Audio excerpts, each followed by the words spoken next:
dan nggak bisa hadir di Jakarta ataupun di Yogyakarta.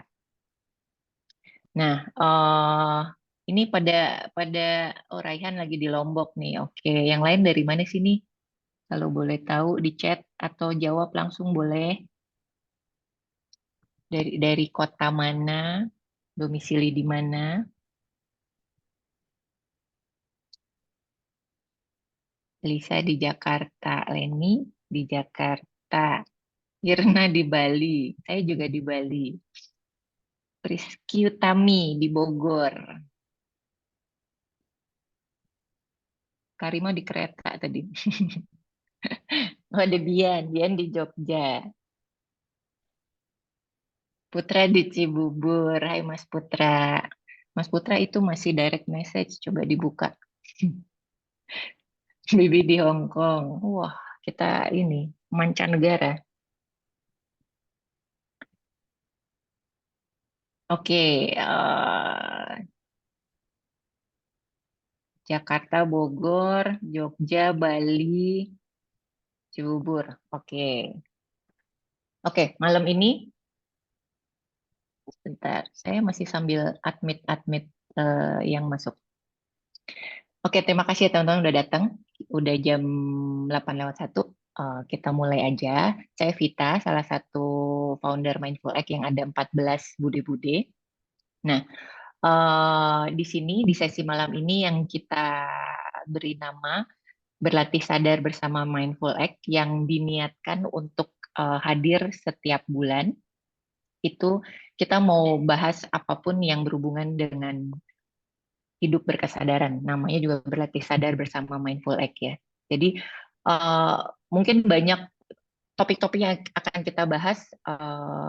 Misalnya apa itu hidup berkesadaran pastinya. Kenapa mulai jadi tren nih si hidup berkesadaran. Terus apa saja manfaatnya. Terus miskonsepsi dan mitos yang beredar tentang hidup berkesadaran. Terus kenapa penting untuk berlatih. Terus sebenarnya latihan itu kayak apa dan apa sih yang dilatih tuh apanya gitu.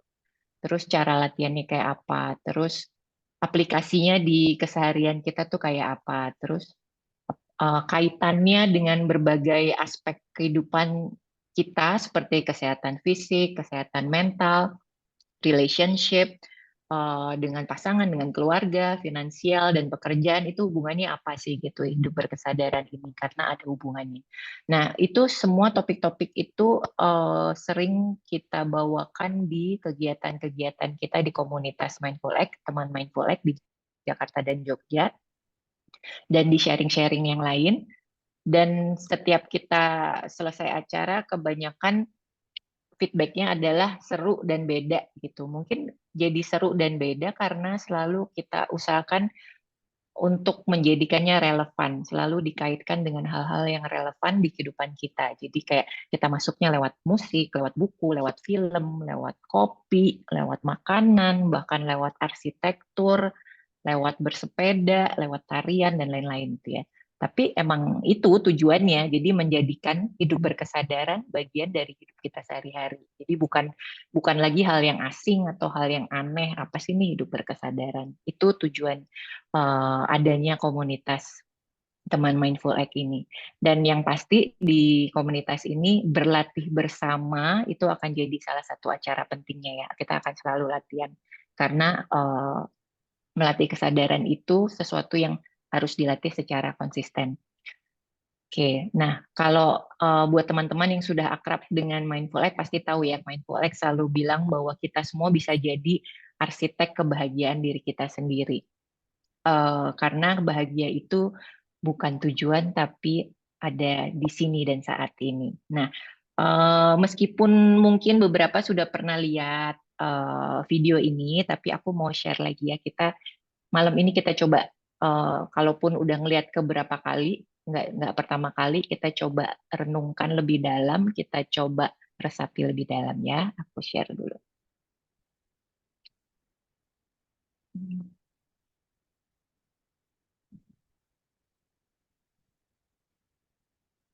Gimana caranya bahagia?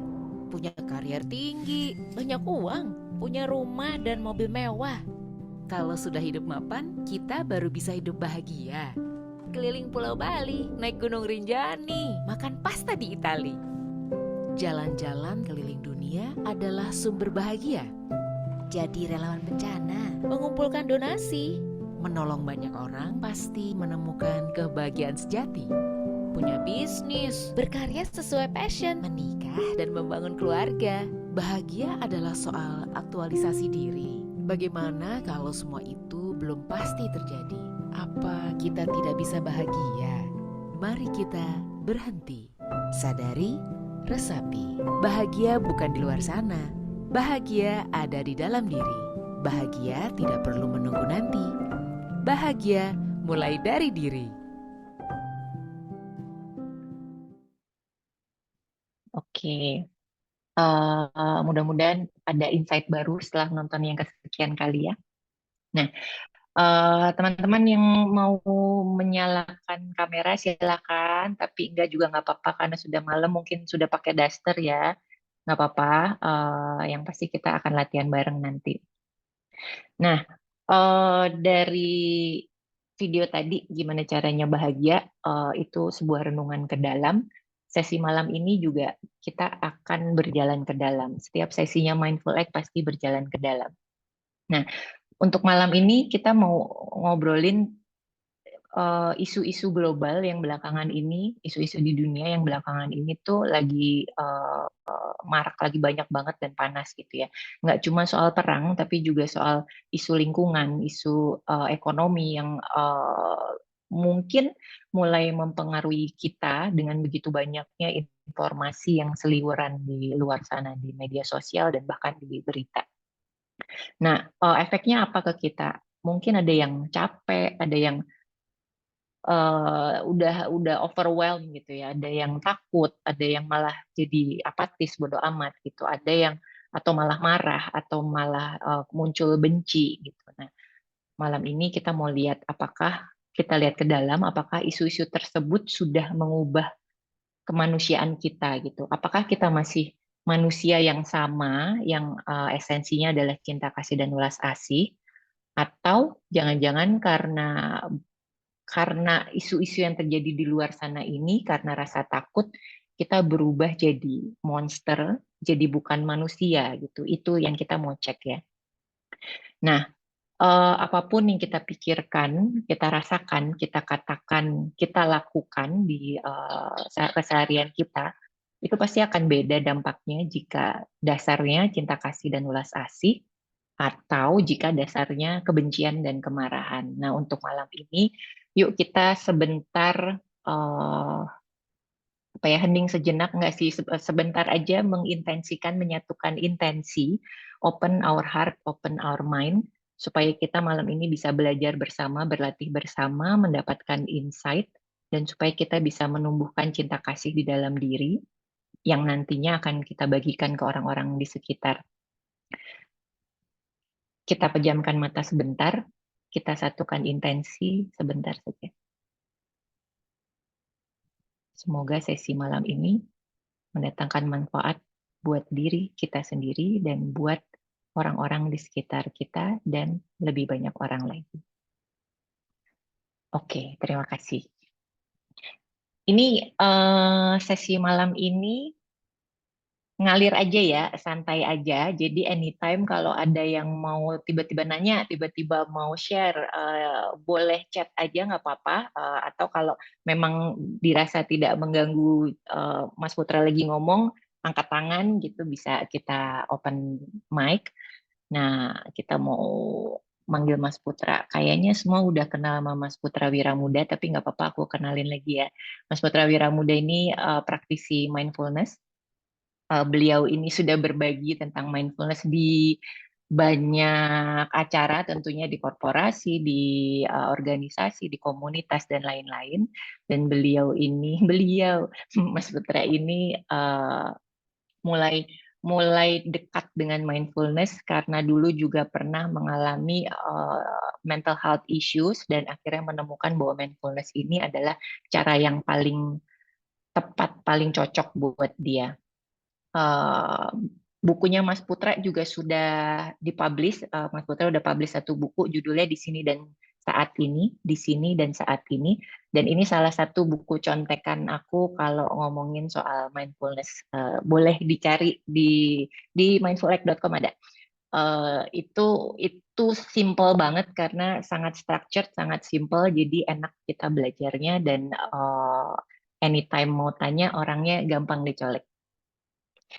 Oke, silakan Mas Putra. Halo Mbak Vita, halo teman-teman Hai semua, Put. bagaimana kabarnya?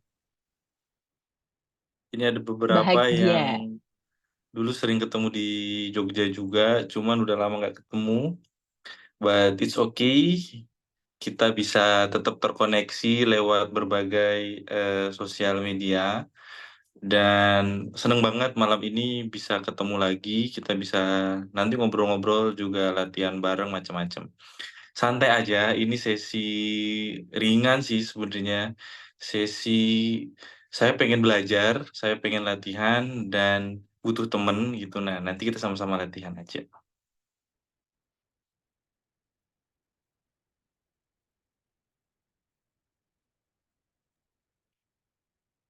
Oke.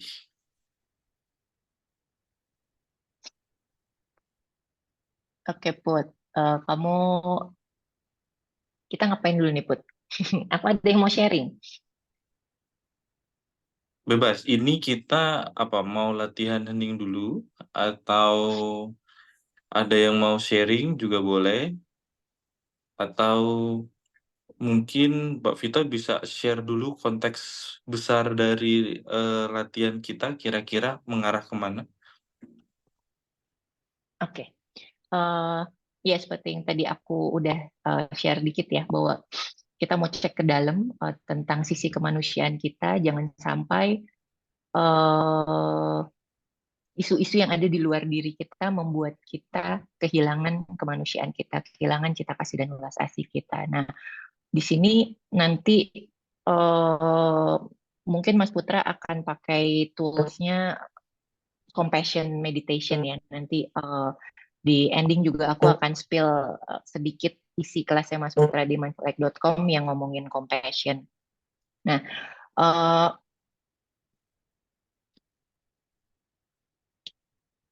di awal ini sebenarnya paling enak kita check in ke dalam ya Put ya.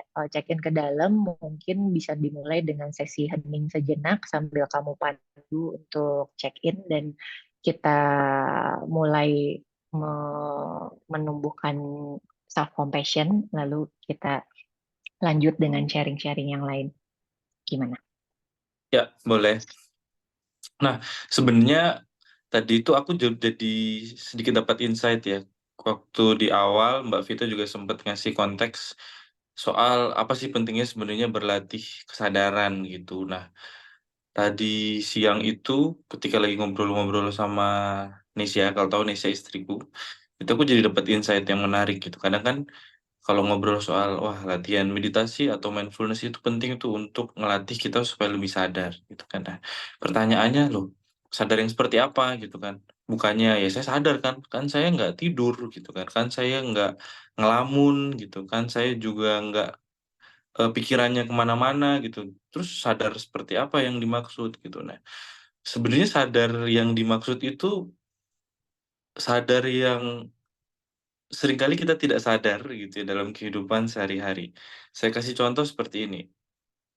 Misalnya ketika ini dalam konteks apa misalnya dalam konteks komunikasi gitu.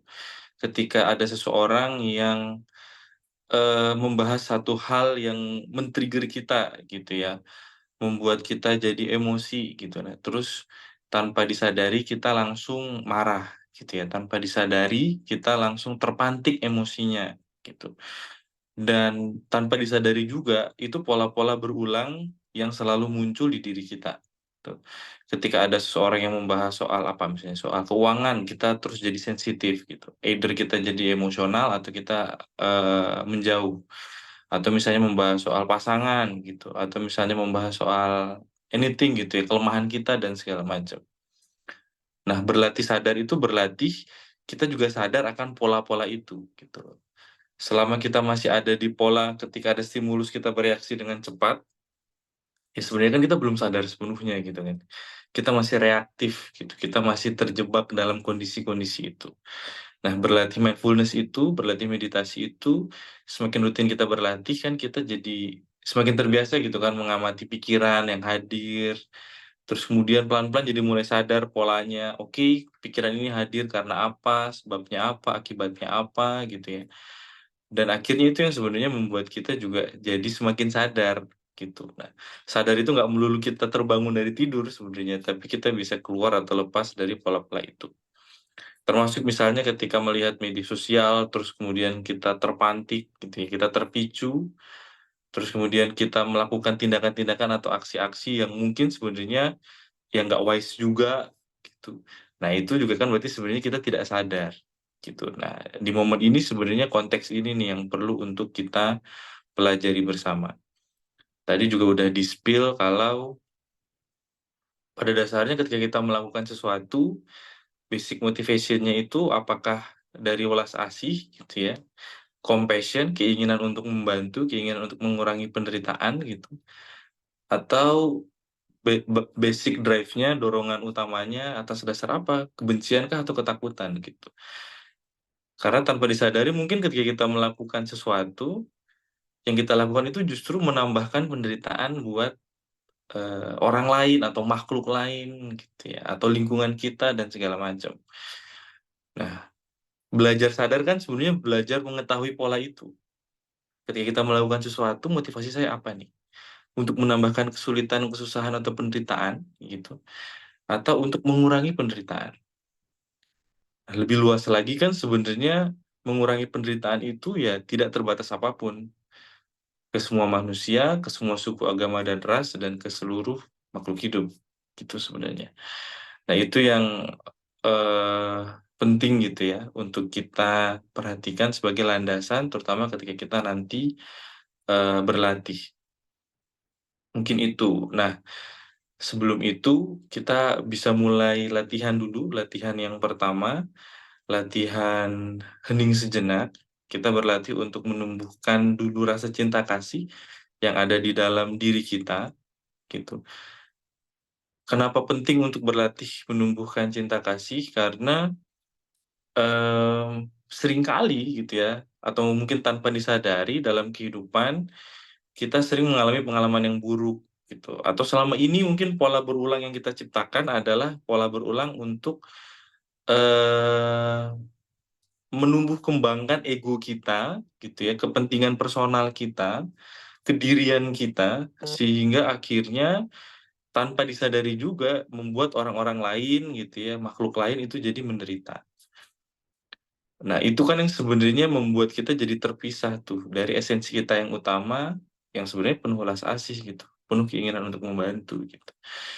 Nah, so di kesempatan ini nanti kita akan berlatih menumbuhkan lagi cinta kasih itu gitu ya. Salah satu caranya adalah dengan kita bisa mengingat atau membayangkan satu momen atau satu kesempatan ketika kita mendapatkan kebaikan dari orang-orang yang ada di sekitar kita. Gitu. Nah, sebelum mulai mungkin teman-teman bisa tuh pilih satu pengalaman apa yang entah di masa kecil gitu ya, atau entah baru-baru aja, terutama ketika teman-teman mengalami masa yang sulit, terus kemudian mendapatkan pertolongan. Gitu. Nah, ini kita latihan sebentar, mungkin 10 menit, 15 menit cukup ya, sepertinya Mbak Vita ya. Ya, cukup. Oke, kalau sudah, saya pikir ini mungkin sebagian besar sudah cukup familiar dengan latihan-latihan mindfulness atau latihan meditasi. So, seperti biasa, silakan mengambil posisi duduk yang nyaman. Feel free bisa menggunakan kursi seperti saya juga boleh, bisa duduk bersila juga boleh. Posisi duduknya bisa ditegakkan, posisi kaki, posisi tangan bisa dibuat rileks, kepala bisa ditundukkan sedikit, kelopak mata bisa diistirahatkan, bisa dikatupkan dengan lembut. Kita mulai sesi meditasi yang pertama, menumbuhkan cinta kasih. Diawali dengan sadari nafas masuk perlahan, dan lembut.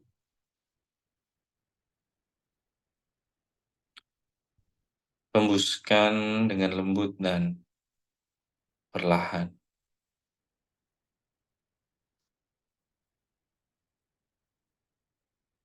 Lakukan selama 2 atau 3 kali nafas masuk, nafas keluar dengan perlahan dan lembut.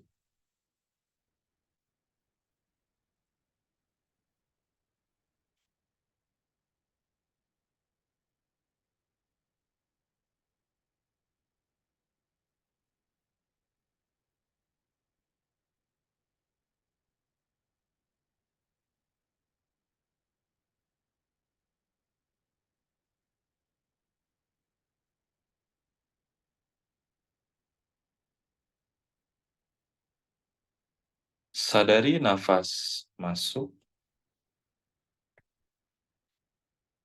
nikmati hembusan nafas keluar.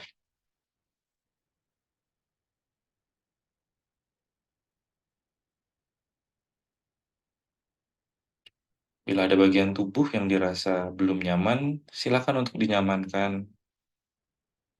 Posisi duduk kembali ditegakkan, tangan, kaki rileks.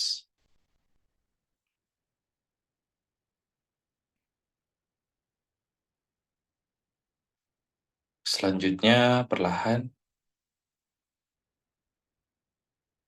coba munculkan kembali satu pengalaman, satu kejadian ketika teman-teman merasakan kebaikan, merasakan cinta kasih dari seseorang,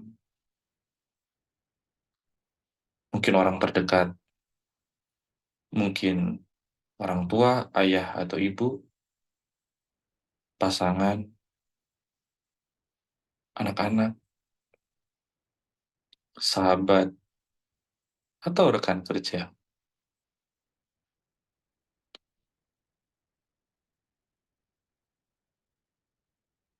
Kebaikan yang membuat teman-teman semua merasakan kehangatan, cinta kasih yang membuat penderitaan teman-teman sedikit mereda, semakin berkurang.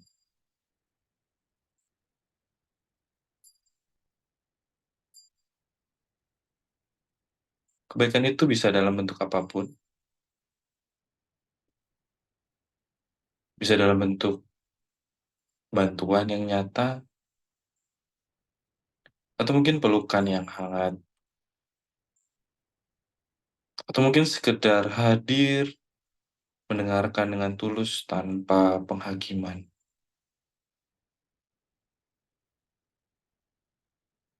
Menemani, mendampingi ketika teman-teman mengalami masa sulit.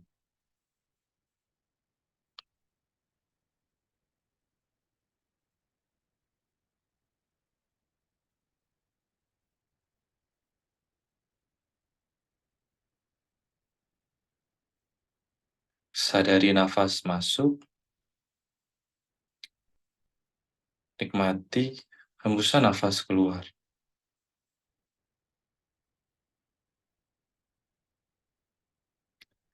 Sadari bahwa sebenarnya di sekitar kita ada banyak hal-hal sederhana yang ingin mengingatkan kita atau membuat kita belajar bahwa pada dasarnya esensi dari kita adalah cinta kasih. Bahwa pada dasarnya masih ada kebaikan yang patut untuk kita sadari, bahkan perlahan kita tumbuhkan.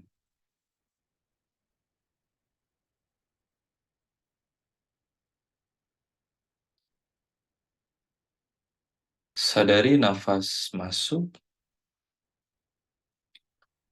nikmati hembusan nafas keluar. Rasakan perasaan cinta kasih dan penuh kehangatan semakin memenuhi diri.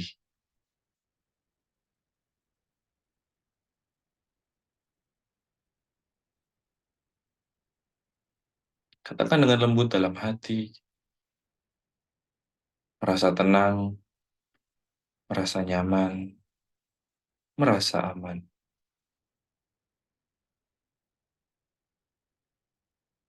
Katakan sekali lagi, namun kali ini silakan untuk membentuk gestur, memeluk diri, atau sekedar meletakkan satu tangan di dada.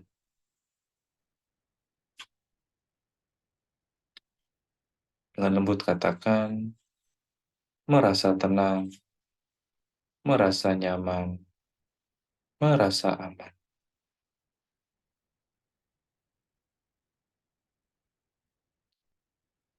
Rasakan perasaan cinta kasih dan kehangatan semakin memenuhi diri, semakin penuh, kemudian perlahan kita berlatih untuk menyebarkan rasa cinta kasih itu. Pada sesi latihan yang pertama, kita berlatih untuk menyebarkan cinta kasih kepada para peserta, teman-teman yang hadir di kesempatan malam hari ini, di sesi Zoom malam hari ini. Katakan, semoga semua yang hadir berbahagia. Semoga semua yang hadir berbahagia.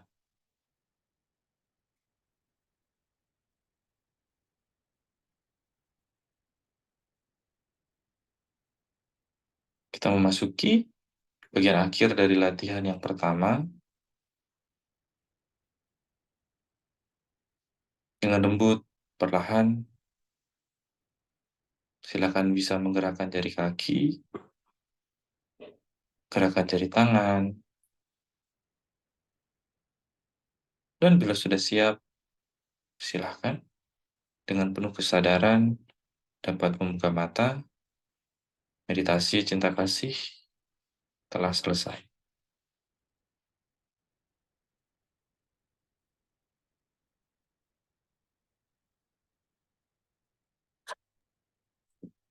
Thank you, Put.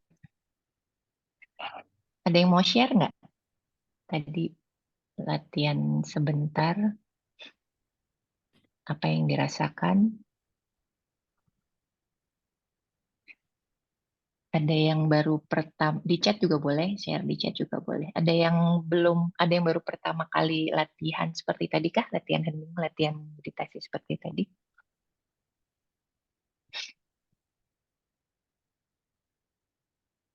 Wah, seperti Karima baru pertama. Karima boleh share nggak? Lisa Velin juga. Yang baru pertama boleh share nggak rasanya tadi apa? Lisa, Karima, mau buka mic? Silakan. Karima, jadi jauh lebih tenang, Mas Putra, kata Karima. Thank you, Mas Putra. Terima kasih. Kadek Pramita, saya udah lama nggak latihan meditasi. Tadi sesinya buat nyaman dan ngobrol sama diri sendiri. Adek Putra rasanya damai. Lisa lebih rileks dan nyaman. Oke, Lisa yang baru pertama ya. Oke, oke, kita lanjut dulu ya. Terima kasih teman-teman sharingnya. Nah, Put, Mm-mm. kan kita udah setup untuk masuk ke dalam nih dengan latihan tadi barusan gitu. Terus untuk checking in, ngecek ke dalam what do I feel itu caranya gimana sih Put? Mengenali motivasi, mengenali drive yang membuat kita melakukan sesuatu. Iya, itu memang tricky ya. maksudnya gini, em, pada dasarnya manusia itu kan ya ini ya, kalau dibilang Homo sapiens itu kan manusia makhluk yang paling cerdas lah ya, makhluk yang paling unggul gitu kan.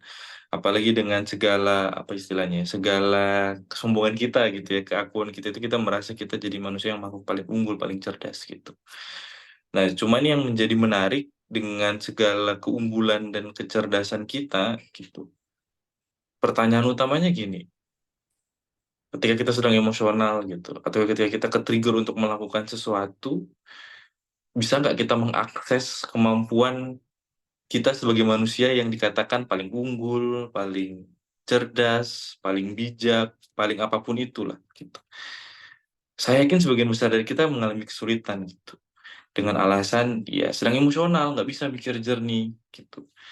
Ya sedang ke-trigger nih, sedang marah nih, gitu, sedang ngegas nih. Mana bisa terus kita mikirnya jernih, mikirnya tenang. Nah, sementara latihan-latihan meditasi dan latihan-latihan barusan itu sebenarnya ngajarin kita ketika ada sesuatu, ketika ada dorongan untuk melakukan sesuatu apapun ya, baik yang menyenangkan ataupun tidak menyenangkan, ya kita jeda dulu gitu. Karena most of the time sebenarnya banyak hal yang kita lakukan itu nggak urgent-urgent banget untuk kita lakukan sekarang gitu loh. Nggak perlu terlalu terburu-buru juga, nggak perlu terlalu reaktif juga. Hanya masalahnya kan kita nggak pernah melatih kemampuan itu kan. Nah, ketika ada kemampuan, ketika kita rutin untuk melatih jeda itu, sebenarnya itu ngasih ruang ke kita untuk kita berefleksi. Di jeda itu ada banyak banget skill atau ada banyak banget kekuatan yang bisa kita gunakan gitu ya.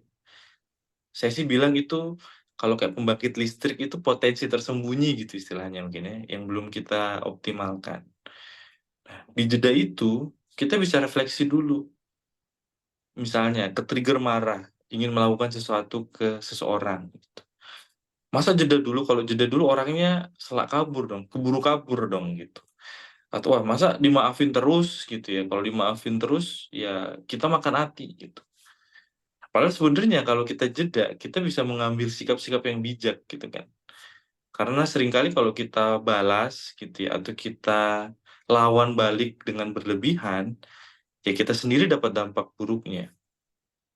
Nah, di jeda itu ketika kita ngechecking ke dalam, kita bisa lihat, oke, ini ketika saya melakukan sesuatu akan menambah penderitaan nggak? Menambah penderitaan ini sebenarnya nggak cuma ke orang lain, tapi juga ke diri kita, gitu kan. Nah, kalau ini menambah penderitaan dan menyulitkan kita, ya berarti itu motivasinya bukan compassion sebenarnya kan, motivasinya bukan welas asih. Ya kita sedang emosional aja, gitu. Ya, bisa jadi kebencian, bisa jadi ketakutan, bisa jadi mekanisme pertahanan diri aja gitu. Nah, tapi kalau kita ada jeda dulu, nih kita bisa cek, oke, saya melakukan ini, dan saya segera ingin melakukan ini, ternyata motivasinya pengen ngebales gitu. Dan kalau ngebales sebenarnya nanti yang menderita ya dia menderita, saya juga menderita kan. Gitu. Saya juga capek, saya juga keribetan gitu. Nah, hal-hal kayak gitu.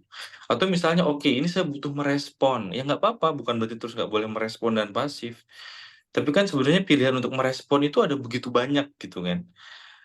Nah, kita seringkali kalau kita reaktif kan jadi pilihannya sedikit gitu. Oh ini nggak bisa nih, lu jual gue beli gitu kan. Padahal mungkin ada opsi lain, ada opsi lu jual ya gue tawar dulu misalnya. Lu jual ya gue nggak perlu beli karena gue nggak butuh-butuh amat untuk membeli misalnya kan. Lu jual ya gue tawarin ke orang lain aja. Nah ada banyak opsi lain, nah cuman karena reaktif itu kita terburu-buru untuk bersikap.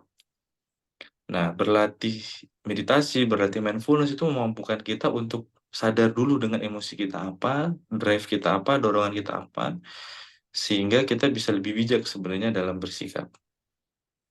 Nah, itu sebenarnya apa ya? Bisa dibilang jawaban yang cukup pragmatis gitu ya di dunia zaman sekarang ya. Kalau ditanya apa pentingnya berlatih jeda gitu, apa pentingnya berlatih mindfulness itu. Dan di sisi lain ya kalau membahas yang lebih global ya dengan kita jeda, dengan kita sadar ya ada banyak kesulitan-kesulitan atau pertengkaran-pertengkaran atau konflik-konflik yang tidak perlu bergulung untuk jadi lebih ribet gitu kan. Ya kalau pernah nonton film yang lagi viral nih ya, Budi Pekerti gitu ya, itu kan ini ya, series, bukan series apa ya, satu kejadian kecil yang tapi bergulung gitu ya, karena pengambilan sikap kita yang reaktif gitu ya. Dan poin itu udah bukan masalah benar atau salah lagi, tapi soal konsekuensi aja kan akhirnya. Nah masalahnya, kita ada nggak waktu untuk memikirkan konsekuensi dari itu gitu, atau sekedar reaktif aja.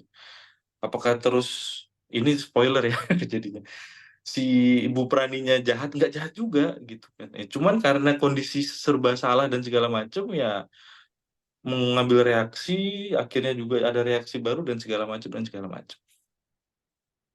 Nah itu contoh paling mudah.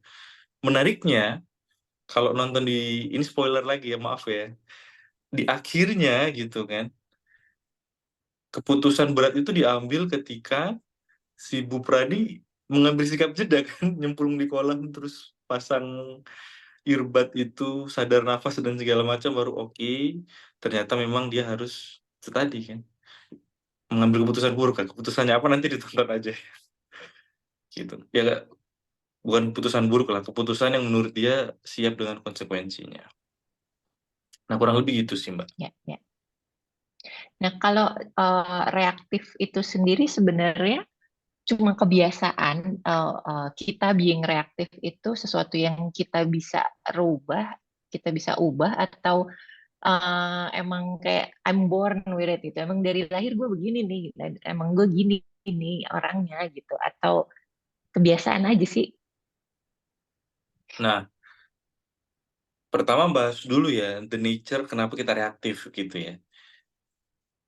Ini kalau yang udah baca buku-buku di awal-awal bab itu udah aku bahas ya. Nature-nya manusia itu kan memang instingtif makhluk hidup gitu ya, untuk bertahan diri gitu. Nah, ketika merasa terancam, ketika merasa terganggu, ya mereka fight or flight gitu kan. Kenapa? Karena ya itu ya, ketika kita hidup di zaman dulu masih jadi manusia purba, itu kan kita ratusan ribu tahun ya. Actually kan manusia modern ini kan baru berapa ribu tahun? 3.000 4.000 tahun kalau nggak salah. Sedangkan otak kita itu sebenarnya jauh lebih lama hidup ketika di masa purba. Nah, di masa itu kan ya memang kita harus reaktif gitu ya. Ada suara kresek-kresek ya harus langsung kabur, kalau enggak ya segera diterkam macan. Gitu. Nah, ada cuaca buruk ya harus langsung lari ke goa gitu. Nah, masalahnya seiring perkembangan zaman, otak kita juga berkembang gitu ya. Yang Maha Kuasa juga membuat otak yang lebih modern kan, yang ada di bagian depan dan atas gitu ya, neokortex. Gitu. Nah, kehidupan manusia modern itu kan relatif lebih safe lah ya. Ya terutama kita lah ya, tinggal di sekarang bisa ikut sesi ini berarti mostly itu hidupnya safe kan, aman. Nah, tapi sikap instingtif itu yang masih pakai otak primitif itu masih ke bawah.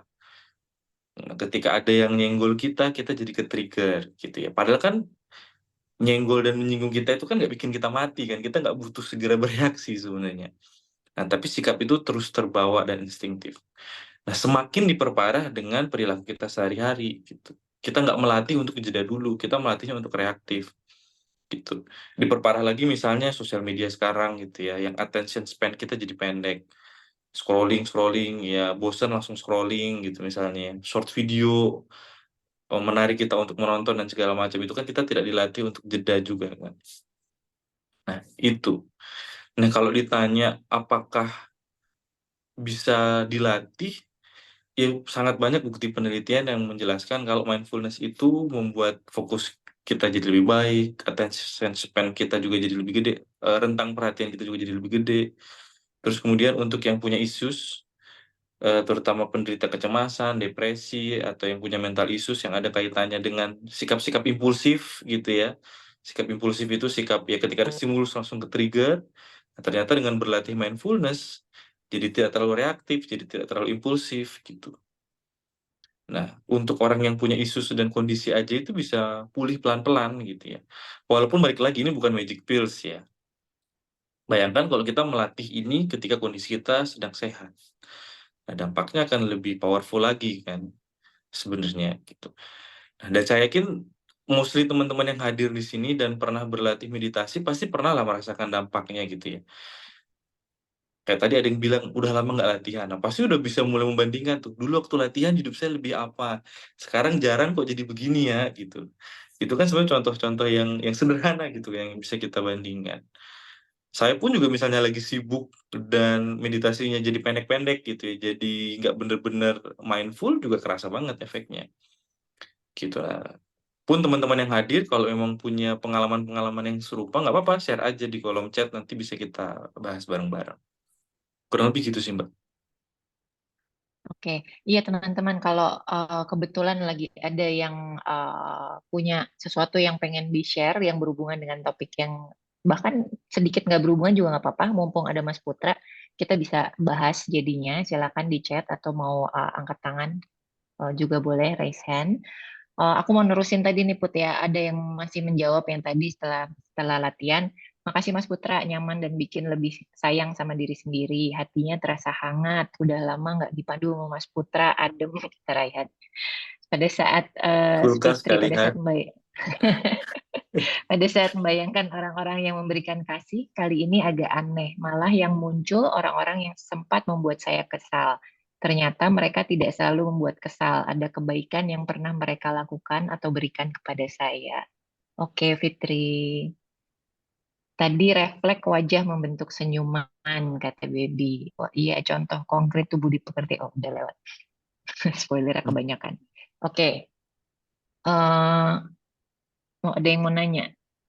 Yang nanya ini Zelda. Aku mau tanya Mas, biasanya latihan napas ini selalu dikaitkan dengan manfaatnya dalam mengurangi sikap reaktif kita. Tapi bagaimana pengaruh latihan napas ini untuk orang yang sudah baik dalam manajemen emosinya, Mas? Iya, sudah baik manajemen emosinya gini deh. Itu pertanyaan yang sama dengan gini. Saya sudah sehat, ngapain saya olahraga? Bener Gitu. juga. Itu sama. Nah, olahraga kan untuk menjaga supaya kita tetap sehat, gitu kan. Jadi sewaktu-waktu misalnya kita nggak tahu ya, kecapean, kerjanya banyak, terus kemudian mungkin ada penyakit bawaan, ya kita lebih terampil lah menjaga kesehatan fisik. Nah, kesehatan mental pun juga kayak gitu, gitu kan. Nah, saya bulan lalu kan habis berduka, gitu. Saya membayangkan nih kalau terus misalnya, wah saya kan udah praktisi mindfulness, udahlah nggak usah latihan. Wah, itu bisa ngedrop banget tuh. Sudah latihan pun kemarin masih sempat ngedown juga beberapa hari. Gitu, apalagi sama sekali tidak latihan. Gitu. Nah, so kalau ditanya, ya manajemen emosinya sudah baik, ngapain latihan gitu. Sama. Gitu. Atau gini deh, Indonesia sedang damai. Gitu kan. Kenapa tentaranya butuh latihan perang? Gitu kan. Nah, supaya sewaktu-waktu kalau ada serangan kita udah jauh lebih siap kan. Nah, itu analogi yang bisa menjawab lah kurang lebih pertanyaan. Gampangannya Ya, seperti itu. Hmm. ya, jelas sih Put. Ini ada satu lagi. Gimana kalau orang yang bermasalah untuk fokus ya, punya masalah untuk fokus. Mindfulness kan juga butuh fokus terus. Gimana kalau orang yang gampang ke distract atau bosanan, jadinya too hard buat latihan mindfulness. Iya, ini Mas siapa tadi yang bertanya? Dari Kila Usman. Gila Usman. Oke, thank you pertanyaannya. Gini deh, konsep latihan itu kan emang selalu ada tantangannya gitu ya. Kalau kita sudah sangat mudah melakukannya, ya kan bukan latihan lagi. Yaitu, ya bisa dibilang hobi, bisa dibilang rutinitas sehari-hari, dan segala macam. Dulu Kila waktu belajar naik sepeda atau berlatih naik sepeda, ya di awal kan pasti jatuh bangun. Gitu.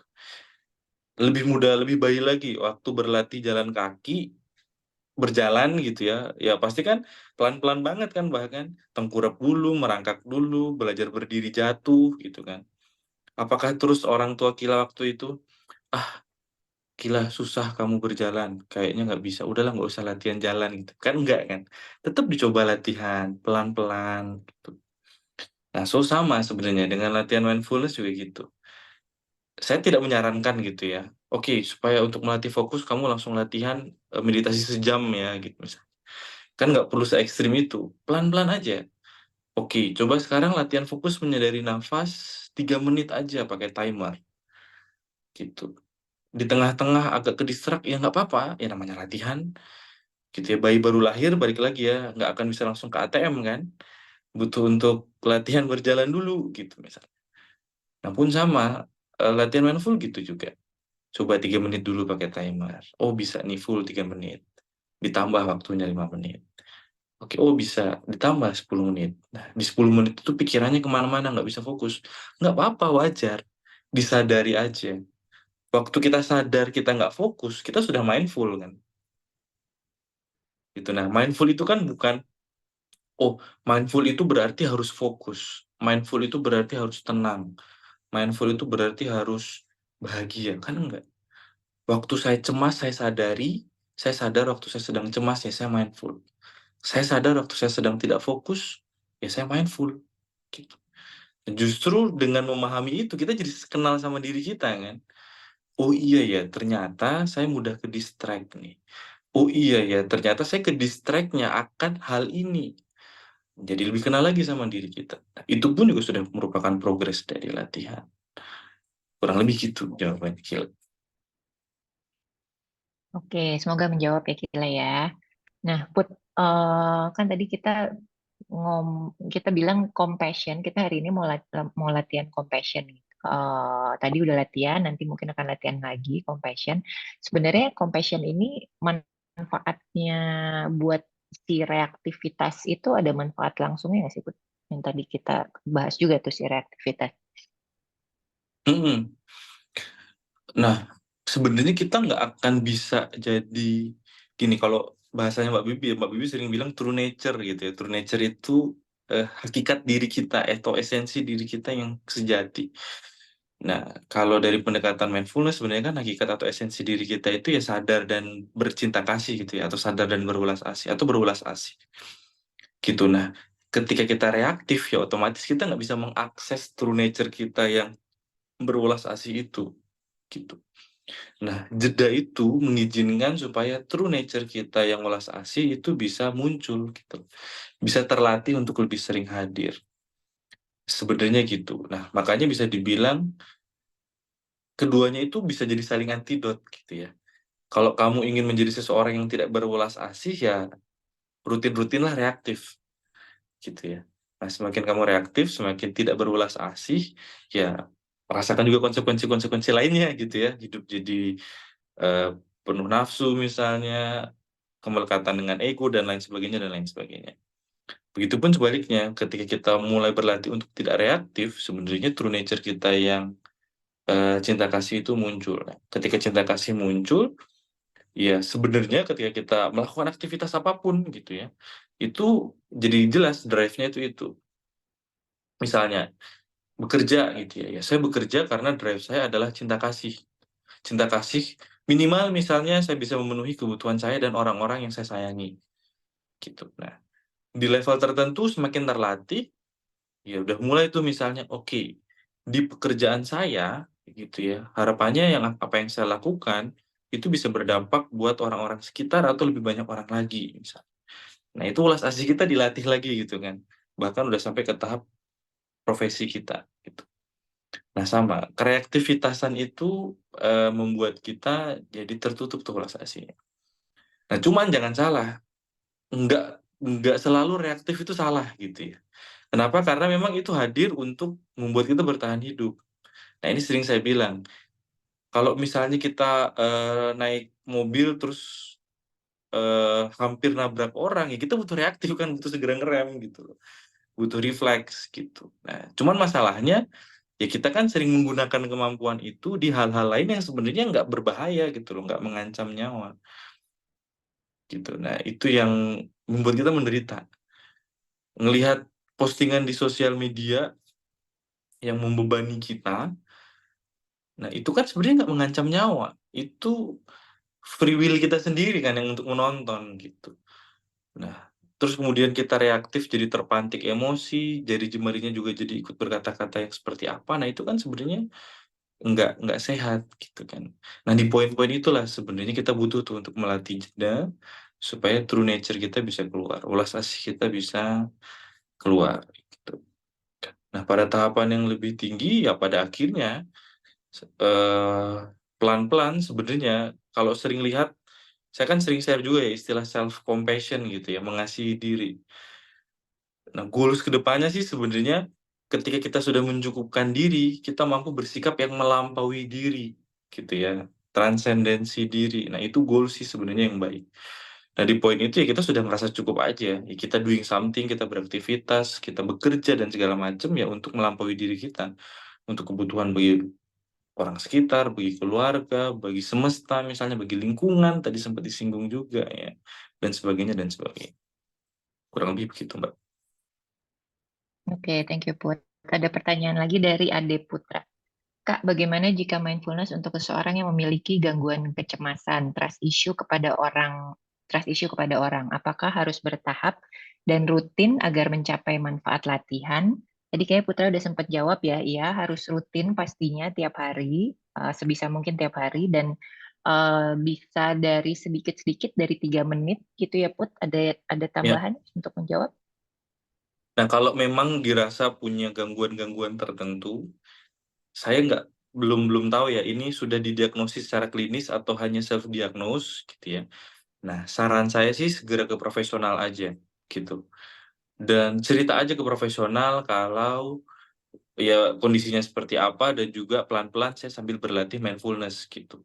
Karena balik lagi ada beberapa kondisi yang memang agak hati-hati untuk berlatih mindfulness butuh pendampingan gitu. Tapi bagi populasi umum sih baik banget gitu, selalu aman. Nah, itu saran saya.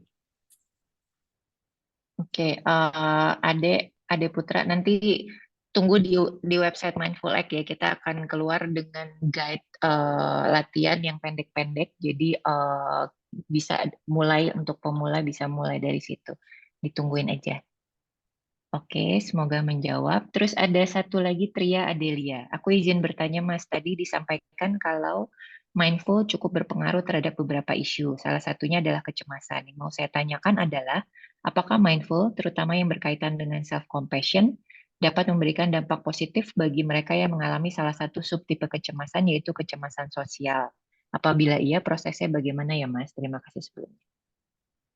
Ya, kalau jawaban singkatnya, sebenarnya ada begitu banyak jurnal yang bisa di-search aja, jurnal research mengenai dampak atau ya biasanya dia efektivitas gitu ya, atau efikasi gitu ya, atau mindfulness therapy for social anxiety gitu ya. Nanti bisa di-googling aja itu ada banyak banget penelitiannya. Gitu, dan ternyata dari penelitian-penelitian itu menjelaskan kalau mindfulness bisa membuat kita jadi pelan-pelan keluar dari kecemasan sosial gitu. Nah, walaupun memang balik lagi di kondisi tertentu sebaiknya butuh bantuan profesional gitu ya. Nah, kalau ditanya bagaimana prosesnya, sebenarnya saya bisa menjelaskan prosesnya gitu. Tetapi gini deh, teman-teman misalnya belum pernah makan apel gitu kan ya. Terus kemudian saya jelaskan, apel itu rasanya manis gitu ya, agak kecut. Terus kemudian cuman warnanya kalau warna yang merah dia lebih begini, kalau warna hijau dia lebih begini gitu. Nah, tapi teman-teman tidak akan pernah mendapatkan pengalaman penuh kan kalau tidak mencicipi atau memakan buah apel itu gitu. Nah, sama berlatih mindfulness itu juga gitu. Penjelasan umumnya ya dengan berlatih mindfulness, kita berlatih untuk menyadari sumber kecemasan kita, sekedar sadar, tidak menolak dengan kecemasan itu, tetapi kita juga tidak larut berlebihan dengan sumber kecemasannya. Nah, kita berlatih untuk sedikit berjarak dari sumber kecemasan itu, tidak terus-menerus tenggelam. Itu tidak terus-menerus larut dalam sumber kecemasan itu. Nah, itulah kenapa makanya latihannya butuh rutin, supaya otot mental kita kuat dan bisa lepas dari kecemasan sosial itu. Nah, itu penjelasannya. Tapi balik lagi ya, ini penjelasan tidak akan jadi insight gitu ya. Tidak akan terus tiba-tiba dengerin penjelasan, besok bangun kecemasan sosialnya hilang, tentu tidak gitu. Kenapa? Karena I've been there gitu ya. Tadi Mbak Vita juga sudah cerita kalau saya juga penyintas gitu. Nah, kalau saya boleh cerita, dulu waktu saya didiagnosis bipolar dan jatuh dalam kondisi depresi, sempet nggak keluar 3 atau 4 bulan dari dalam kamar. Terus kemudian iseng-iseng sambil didampingi profesional, terus profesional ngasih link belajar mindfulness, terus saya belajar. Setelah belajar 2 atau 3 minggu, saya pelan-pelan mulai bisa dan berani ketemu orang lagi. But then again, itu kondisi saya dan setiap orang itu unik gitu. Ini disclaimer, jangan terus kata Mas Putra ini bisa sembuh hanya dalam 2-3 minggu, nggak gitu juga gitu ya. Ini bukan magic pills. Kita tetap datang ke profesional. Yang saya ungkapkan di sini eh, based on research gitu ya, dan based on pengalaman pribadi saya. Mungkin itu. Oke, thank you, Put. Ya. Satu lagi, mungkin pertanyaan terakhir ya, karena ternyata udah jam segini. Oh iya. Dari Intan, Intan, Kak izin bertanya, bagaimana cara mindfulness saat ada tamu bulanan? Saat hari biasa bisa mengontrol emosi, tapi saat ada tamu selalu jadi berantakan. Saat ada datang haid selalu jadi berantakan. Ujung-ujungnya overthinking setelah refleks defense sama orang lain yang menyakiti. Tidak sengaja menyakiti kita. Jadi orang lain tidak sengaja menyakiti, dia refleks defense, habis itu jadi overthinking karena dan itu terjadi hanya pada saat haid. Ya, ini saya jawab secara umum. Disclaimer lagi, kenapa? Karena saya sendiri tidak pernah mengalami eh, haid gitu ya. Jadi saya tidak paham bagaimana dinamikanya gitu. Nah, cuman begini, minimal saya menjelaskan ketika saya menghadapi gitu ya, atau misalnya diajak share cerita klien teman-teman perempuan gitu ya yang sedang mengalami haid. Ini sebenarnya kan haid itu pola yang datang setiap bulan gitu kan. Nah, dan kita selalu punya pilihan untuk berdaya kan. Berdaya apakah kita akan larut dalam simptom-simptom yang muncul atau gejala-gejala yang muncul ketika kita sedang haid gitu ya, atau pelan-pelan melatih diri untuk tidak tenggelam dan larut gitu. Nah, maka yang pertama harus disadari ketika sedang menstrual atau sedang haid, sadari aja kalau memang mood kita sedang memburuk gitu ya. Jangan ngotot berusaha untuk em, enggak, saya moodnya pasti baik dan moodnya pasti positif gitu ya. Nggak bisa, itu biologis gitu ya. Jadi sadari aja kalau memang pasti moodnya akan sedikit berantakan. Kalau memang ada perempuan lain yang moodnya lebih stabil, balik lagi. Itu keunikan individu gitu ya. Ada faktor genetik juga di dalamnya dan segala macam. Nah, kalau dirimu memang moodnya labil, ya sudah sadari dan akuin aja. Gitu. Nah, terus kemudian be mindful dengan itu. Setelah be mindful, kita kan sebenarnya pelan-pelan bisa mulai mengkomunikasikan juga ke orang-orang terdekat. Oke, ini saya memasuki masa haid. Jadi, mungkin kita bisa agak berjarak dulu misalnya. Gitu ya. Jangan terlalu sering ketemu dulu misalnya. Karena kalau ketemu ada banyak trigger-trigger gitu. Bahkan ada banyak hal yang bukan trigger juga jadi trigger gitu ya. Saya sering dengar kalau lagi haid katanya bahkan orangnya nggak ngapa-ngapain tapi dengerin nafas aja bikin emosi gitu misalnya. Nah, so berarti mungkin bisa menjaga jarak dulu gitu. Terus coba cari coping stres yang lain. Coping stres itu cara mengatasi stres yang lain ya.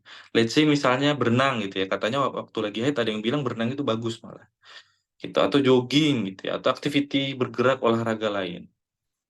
Gitu. Nah, ada satu idiom yang menarik ya, yang mengatakan ketika tubuh diam, pikiran cenderung overthinking atau pikiran cenderung bergerak.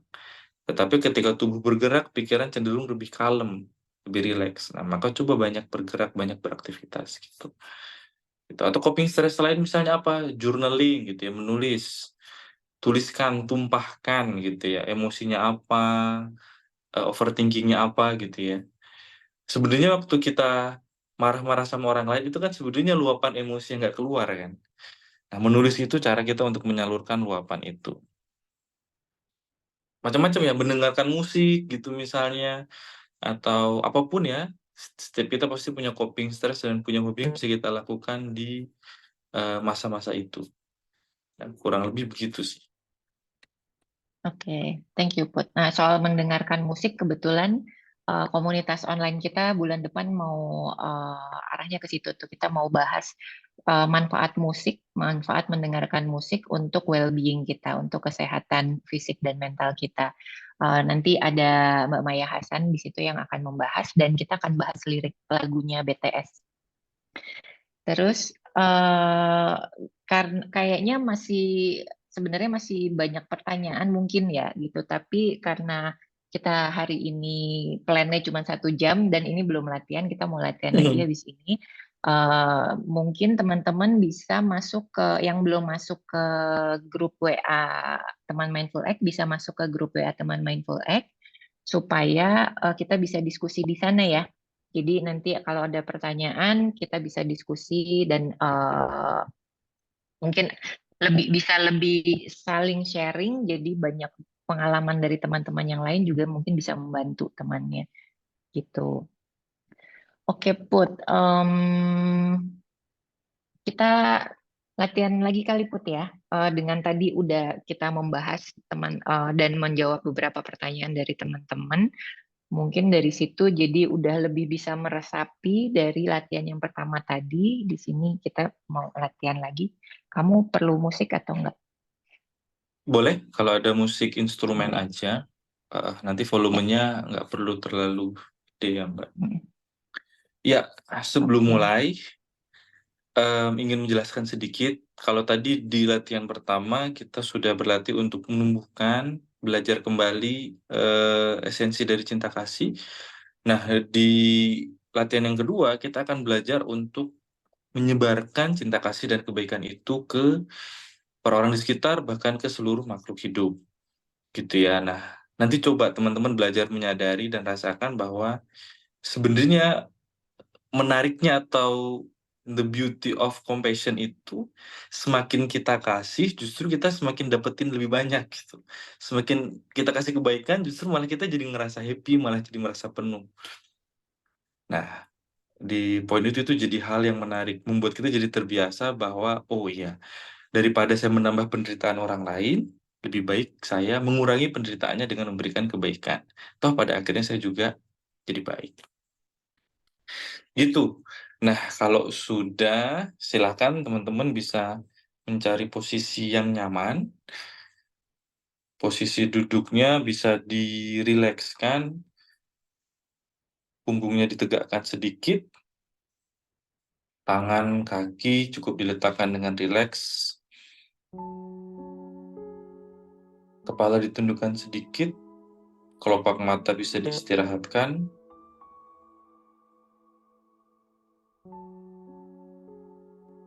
Kita awali dengan sesi mindful breath, menyadari nafas.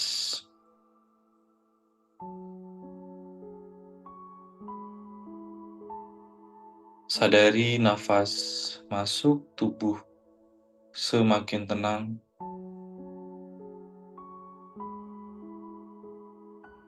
Nikmati hembusan nafas keluar, tubuh semakin rileks.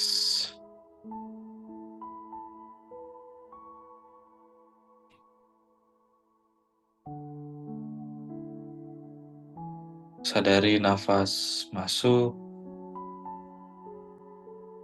penuhi setiap sel dalam tubuh kita dengan cinta kasih. Hembuskan dengan lembut dan perlahan.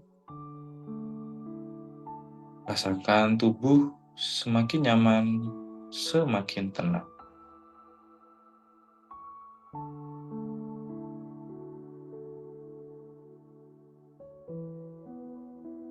Kita akan hening sejenak. Dalam keheningan, perlahan tumbuhkan rasa syukur. Rasa syukur karena pada malam hari ini bisa hadir mengikuti sesi, bisa berlatih bersama, bisa dikelilingi oleh orang-orang yang masih peduli, yang masih mengasihi, mencintai kita.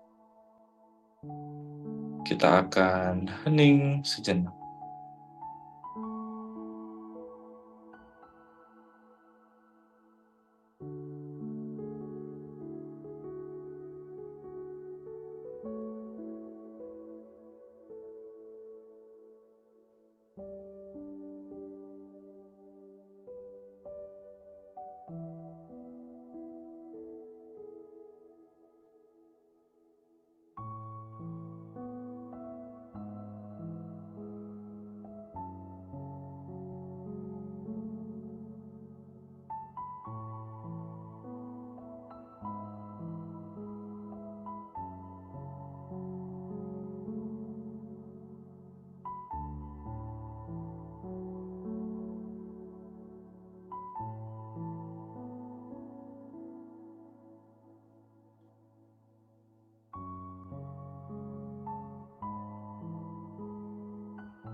Sadari nafas masuk,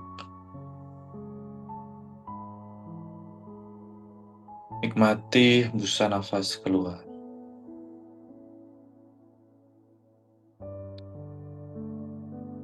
Rasakan perasaan cinta kasih dan kehangatan semakin memenuhi diri.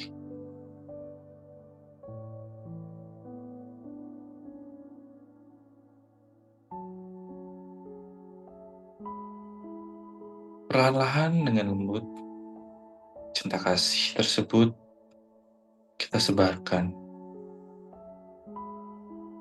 Kita berikan doa-doa yang baik, pertama-tama kepada orang-orang di sekitar kita, orang-orang yang kita kasihi dan mengasihi kita. Dengan lembut katakan dalam hati, semoga dirimu sehat dan sejahtera.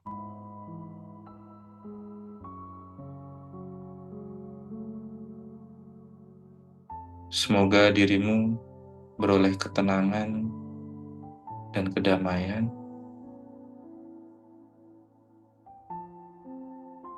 Semoga dirimu berbahagia.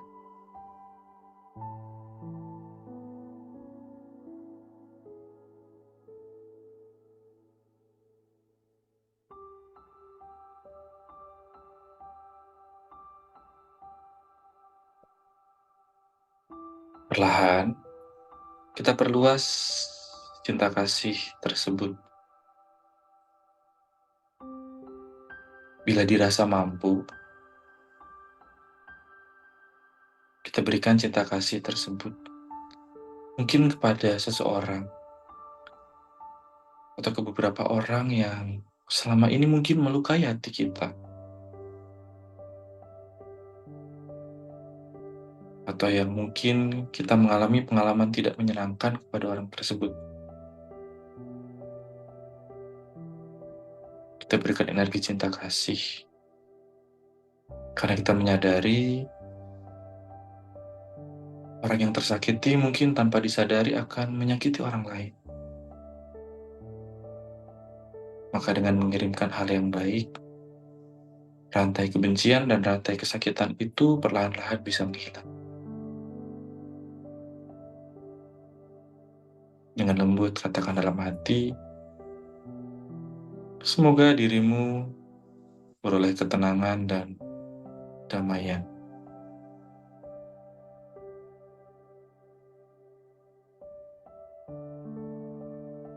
Semoga dirimu sehat dan sejahtera.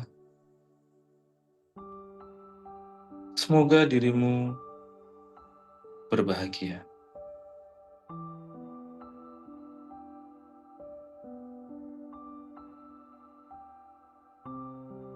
Sadari nafas masuk, tubuh semakin tenang. Nikmati hembusan nafas keluar, tubuh semakin rileks.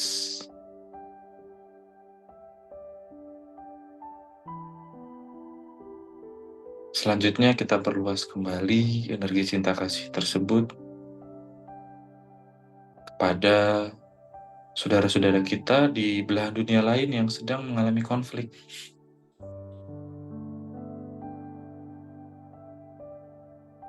Tanpa terikat apapun, tanpa terbatas apapun, dikirimkan energi cinta kasih, sembari berkata dalam hati, semoga sehat sejahtera.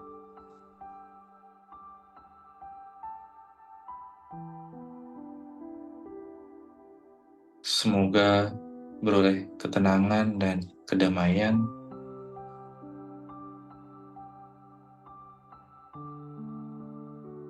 Semoga berbahagia.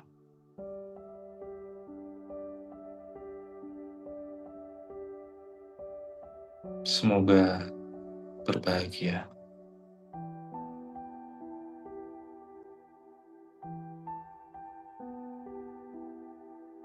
Kalaupun ada rasa yang masih mengganjal saat mengirimkan doa-doa baik,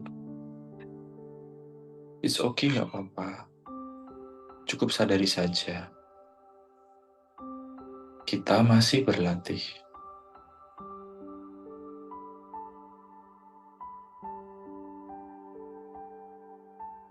Selanjutnya, semakin luas kita sebarkan energi cinta kasih itu kepada seluruh makhluk hidup.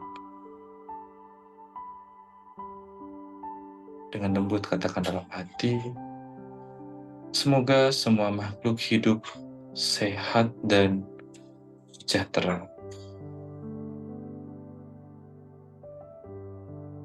Semoga semua makhluk hidup beroleh ketenangan dan kedamaian. Semoga semua makhluk hidup bahagia. Semoga semua makhluk hidup bahagia. Semoga semua makhluk hidup bahagia.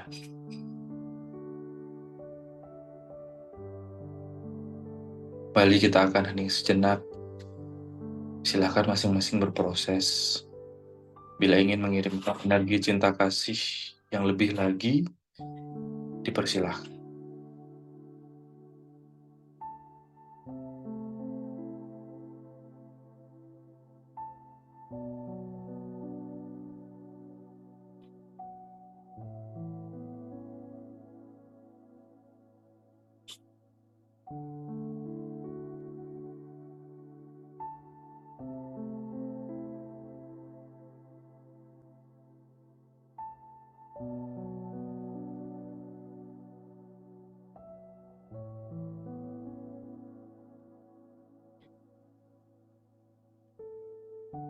Sadari nafas masuk, nikmati hembusan nafas keluar.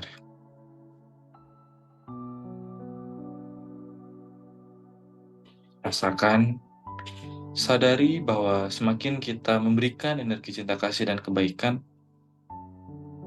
semakin kita merasa cukup, semakin kita merasa penuh, semakin kita menyadari melampaui diri dan ego kita. Termasuk menyadari bahwa hakikatnya kita semua saling terkoneksi, saling terhubung dengan ikatan cinta kasih.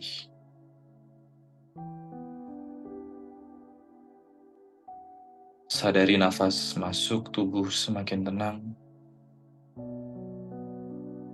Nikmati hembusan nafas keluar, tubuh semakin rileks. Perlahan tuntun dan bawa kembali kesadaran, balik ke momen saat ini.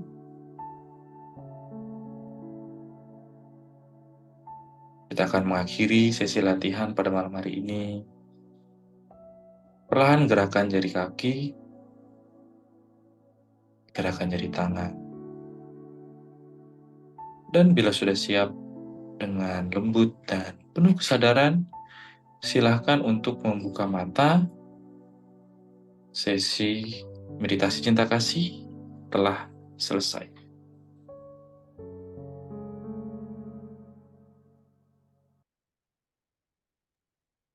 Thank you, Put.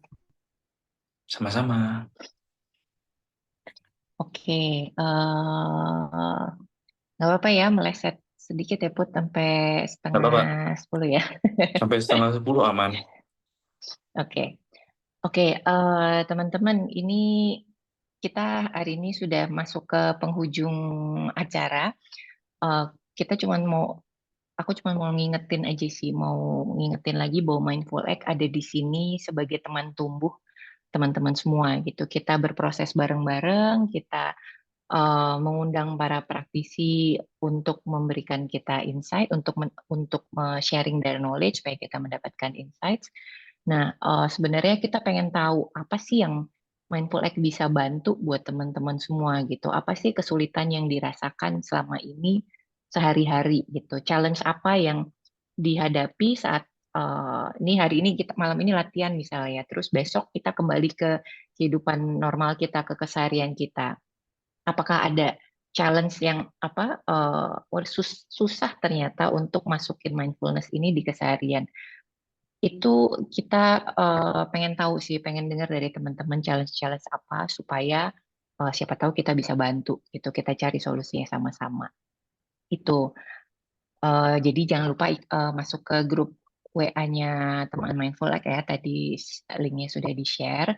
Kemudian aku mau spill kelasnya Mas Putra sebenarnya. Ini kelas Mas Putra ada di mindfulact.com tentang compassion. Ada 2 kelas, self compassion 1 sama self compassion 2. Yang pertama itu tentang menumbuhkan cinta kasih. Jadi ke dalam yang lebih ke di awal gitu ya, untuk awal mulanya. Kemudian self compassion yang kedua, kelas keduanya saat self compassion di masa sulit. Jadi itu lebih dalam lagi, lebih deep lagi. Aku spill sedikit ya. Ini di kelas yang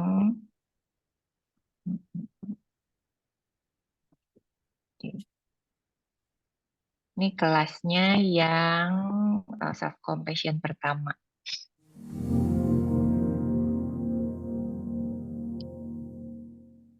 Kita semua pasti pernah melihat atau bahkan menghadapi bayi yang sedang menangis. Secara umum, ada 3 respon utama ketika kita menghadapi bayi yang sedang menangis. Respon pertama adalah kita diamkan bayi tersebut.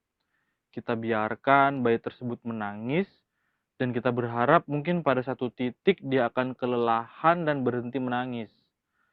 Tentu saja itu bukanlah pilihan sikap yang bijak. Kenapa? Karena kita akan membiarkan sang bayi terus merasa terabaikan bahkan sejak dini.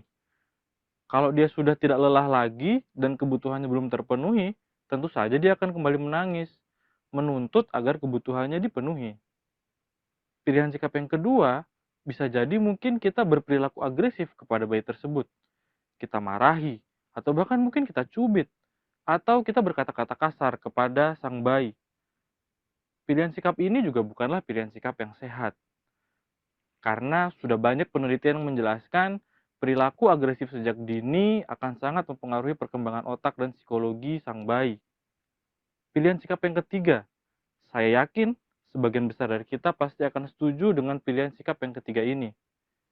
Pilihan sikap yang ketiga yakni kita datangi sang bayi dengan penuh kasih sayang dan kelembutan, kita cukupi kebutuhannya, kita berikan senyuman dan pelukan yang hangat. Kalau dia haus, kita beri minum. Kalau dia lapar, kita beri makan. Saya yakin kita semua pasti tahulah gimana caranya berhadapan dengan bayi yang sedang menangis. Pilihan sikap ketiga adalah pilihan sikap yang paling tepat. Pertanyaannya, apakah kita mampu bersikap yang sama kepada diri kita yang sedang menangis? Jangan-jangan kita sebenarnya adalah bayi-bayi terluka yang sedang menangis di tubuh yang dewasa ini. Kalau Oke, itu dari kelas self compassion 1. Kemudian ada spill dari kelas self compassion 2. Sebentar ya. Hmm,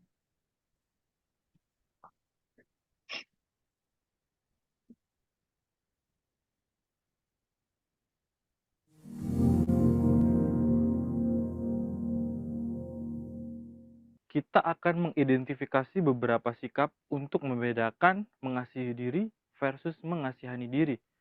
Sikap yang pertama, orang-orang yang mengasihani diri cenderung menunjukkan sikap penuh kemarahan. Sikap seolah-olah dia harus mendapatkan segala hal yang baik di dunia ini. Misalnya, saya seharusnya mendapatkan orang tersebut. Saya seharusnya mendapatkan kekayaan. Saya seharusnya lebih cantik atau lebih tampan. Ada ego pribadi yang harus dipenuhi dan bila tidak dipenuhi akan muncul sikap agresif dari dalam diri. Sementara mengasihi diri itu selalu diawali dengan rasa keingintahuan. Ketika kita mengalami masa yang sulit, gitu. Jadi teman-teman kalau mau lanjut belajar tentang self compassion boleh ya ke kelasnya Mas Putra di mindfulact.com. Oke. Terus, nah aku aku mau share voucher. Udah di-share belum ya? Jadi untuk ambil kelasnya Mas Putra ada voucher buat yang hadir hari ini. Bentar ya, ini aku. Itu kode vouchernya ya, IGM 10 dan berlakunya hingga 30 November 2023. Terus aku juga mau ngingetin next online community Zoom session ini di tanggal 4 Desember. Nanti jamnya lihat di flyernya ya, kalau sudah muncul, lihat di IG kita, membahas efek musik untuk well-being. Jadi kita akan pakai lirik lagunya grup BTS, popstar Korea BTS. Kita akan menghadirkan Mbak Maya Hasan yang harpis, tapi di situ dia nggak akan main harpa, tapi aku akan spill kelasnya juga yang di dalam kelasnya Mbak Maya itu ada harp healing session memang gitu. Jadi kita akan lihat di situ juga. Di tanggal 4 itu kita akan ada tamu komunitas dearastrid.id. Kalau mau dilihat silakan, dearastrid.id itu mereka komunitas psikolog yang memberikan konsultasi kesehatan mental. Jadi kita akan kolaborasi sama mereka gitu ya. Terus apalagi ya, udah sih kalau teman-teman merasa malam ini bermanfaat, sesi malam ini bermanfaat, boleh share ke teman-temannya, boleh share acara ini, foto acaranya atau recap yang teman-teman tulis sendiri di sosial media teman-teman.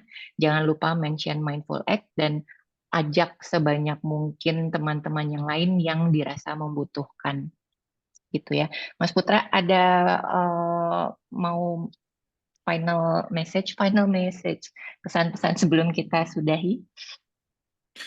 Ya, sebenarnya semakin belajar dan berlatih soal compassion gitu ya, semakin saya sadar bahwa ada banyak hal yang terjadi di diri kita gitu ya, masalah kita atau masalah-masalah orang sekitar kita itu terjadi karena kurangnya compassion itu.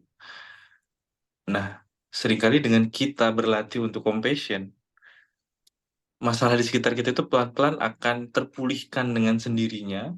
Kenapa? Karena kitanya sendiri juga sudah dipulihkan gitu. Nah, so saya sering sharing juga ya, kalau memang ada masalah atau pola berulang yang tidak terselesaikan dalam kehidupan kita, nah coba cari titik temunya atau di titik tengahnya di compassion itu.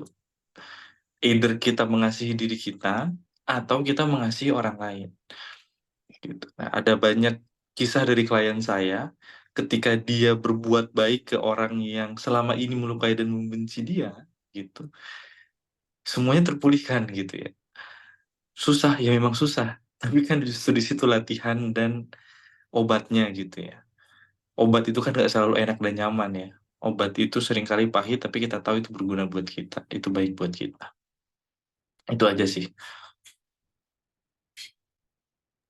Oke, aku tambahin mungkin ya, kalau Mas Putra compassion itu salah satu kuncian aku juga tuh Put. Kalau aku lagi down dua yang bisa buat aku cocok untuk naikin mood aku gitu ya. Pertama compassion, kedua gratitude sih, having rasa berterima kasih, rasa bersyukur itu mengakses rasa itu tuh membuat kita jadi lebih baik gitu secara energi, secara kesadaran. Gitu sih. Malam ini kita sudahi dulu. Terima kasih teman-teman sudah hadir. Kita lanjutkan di WA Group obrolannya dan kita Foto ketemu bareng lagi dong, di Zoom Mbak. bulan depan. Oh iya, foto bareng. Buka kamera dong. Kenang-kenangan. Thank you Lohan diingetin. Oke, halaman pertama ya. Senyum. Kemudian halaman kedua. Senyum. Oke. Baiklah, terima kasih. Putra, thank you. Teman-teman semua, thank you. Kita ketemu di WA Group, kita ketemu lagi bulan depan di Zoom ya. Terima kasih. Terima kasih.